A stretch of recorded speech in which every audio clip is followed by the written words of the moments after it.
there's a lot of changes happening in the world right now with how people are interacting with brands in the digital world. Everything is being turned upside down. It's so fast moving, and there's enormous scientific and research challenges in figuring out how you can actually understand what these AI systems know about the world, about your brand, about marketing. And we need to figure that stuff out, and that's what we're gonna be there to talk about. And everyone now is getting hyper-personalized results from these systems, and it's totally unknown what's in them at this point in time. Let's talk about a recent debut by Yext, Scout, playing in this AI space. How so? Well, we have been working really hard, and my researchers and engineers on my team have been thinking very hard about how we can actually tackle this problem, and we've started to get some good traction on it. And the company recently launched Scout, which is responsible for going out there and tracking information about your brand in these AI systems and measuring and tracking and tracing and benchmarking what these models know about your brand and how it's doing out there. So it's a fascinating research challenge because it's totally open-ended, it's so fast-moving, but it's actually starting to give some results, and we're finally getting some traction on this problem. What can you tell us about those results? The big one I would say is that there are some pretty large differences in how different people are showing up. It's kind of surprising to see how some of the legal constraints that the companies who are producing these models are operating under. It's interesting to see how that's coming out in the results. One thing that people often talk about is something called refusals. So if you ask an AI system to give you instructions to do something harmful, they will refuse to do it, as they should. But sometimes that gets a little bit overzealous, and they won't, like, for example, we've observed cases where it refuses to answer what's the phone number of the doctor down the street because it thinks it might be a HIPAA violation potentially. So that's something that I don't think has been very well understood or measured or tracked, and we're starting to see those kinds of like metrics and measurements coming out of these systems, and it's leading to a lot of opportunities to figure out how to improve things. A lot of investment has been made in artificial intelligence. Walk us through the ROI.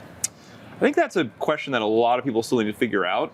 It's pretty obvious that a lot of the tedious rote work that nobody really likes doing can be very easily replaced by these systems. And I was chatting with a friend of mine the other day. I think an apt analogy would be to think about these AI systems as like the internal combustion engine of the information era. It may be the case that you could certainly go out and shovel a bunch of dirt by hand if you wanted, but having an excavator do it is a great idea. Much better idea. And that, I think, is where it's going to be heading for these things. But obviously, no one really knows for sure what's going to happen. We'll find out. How is Scout, Yext's product, engaging, or service, if you will, engaging with other artificial intelligence services? It's really important that now that you have this like fragmented ecosystem of different search experiences, you've got classic Google still, you have Microsoft, you got Bing, you have ChatGPT, you've got Gemini, you've got Claude. You need to be connected to all of them. So that is a really big part of it, is that it is an agent that's going out there and connecting to all of these different places to get all of the information, so you get an overview of how you're showing up everywhere, because that you really need to know about. If you've got a problem on Claude but showing up good on ChatGPT, like, you certainly would want to know that information so you can measure and improve it. Walk us through the use case for a business with your product, Scout. I think a pretty typical use case would be you log into the system and you're able to look at your business, see how you're showing up in all the different classical search, AI search. You can benchmark yourself over time, see how you're doing compared to people in the area. You can trace how it's changing over time. You can get recommendations and benchmarks. And I can tell you, I was just in a meeting about this morning, there's tons of like data science problems in here because how do you figure out even who your competitors are? Like, a lot of people probably know that, for example, I know these people are my competitors, but maybe there's competitors that are showing up with you in ChatGPT output that you didn't know were there. So it allows you not only to track the things you already know about, but also helps you discover things that you didn't know maybe are interesting for you, and you can have a look at them and trace them over time. We mentioned earlier that you are going to be a panelist at HumanX in Las Vegas, a Yes. big artificial intelligence conference. What are you looking to get out of that panel and event? Well, I think it's pretty obvious that everything is going to become hyper-personalized with these new AI systems, and I'm on the panel discussing that subject, and I am just so interested to find out what everyone's thinking about it and what are the opportunities.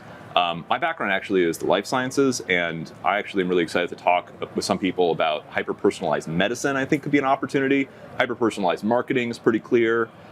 Just like assistance, everyone knows that, but so many things are going to change by having this new internal combustion engine that is going to make things that you never would have thought of doing before are now easy to do. And we're still at the beginning of figuring out how it's going to affect all sorts of things. We're here at the stock exchange. Of course, major narratives in the market right now are adjustments to trade policy, as well as questions about the health of the economy with some recent declining consumer sentiment. Does that touch your business, your investments in artificial intelligence? Absolutely, it does. One of the things that I do in my role is I spend a lot of time thinking about what is the best way to get the hardware and software my team needs to train models, to do analysis, to understand things.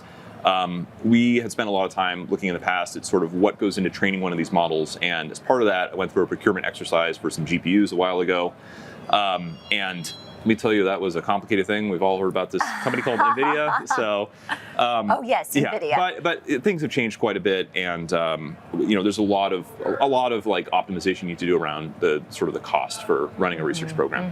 What else is on your priority list in 2025 as the head of data science at NYSE listed Yext? I think one of our real big priorities, obviously, getting this product out the door is a huge deal. Scout. Absolutely.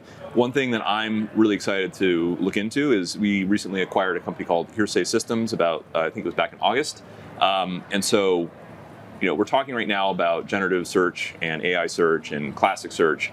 What does social look like in this context? And I think, again, now that we have access to these new AI systems and these new models, being able to pull in all of the content coming out of social media platforms and running the same kind of analysis on it, reusing some of the tools we're developing to understand the topics and subjects and keywords that are coming up, that's going to be a big focus for me over the summer, is understanding that problem.